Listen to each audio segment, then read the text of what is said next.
In this video, we are going to learn how to enable HTTPS in Mail and Deploy.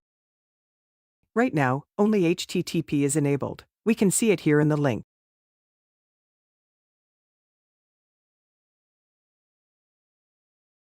And we can see it here in the settings as well. Click Server and here you see the HTTP enablement in the Network section. As soon as I want to enable HTTPS, I will check this box here, Enable HTTPS. The default port is shown here, and you can change it anytime. In the thumbprint field, we can click on this icon.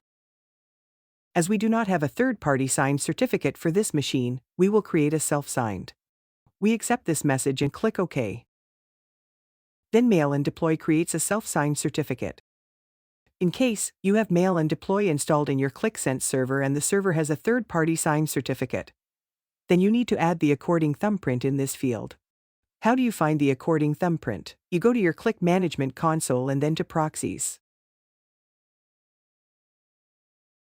Double-click Central and then you check Security in the right menu. And here you would see your thumbprint. You can copy it and paste it in the thumbprint field in Mail and Deploy.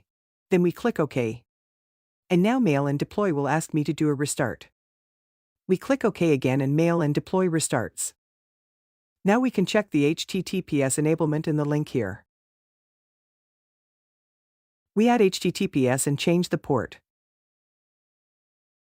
And that's it. Now I am using Mail and Deploy with HTTPS. Thanks for watching.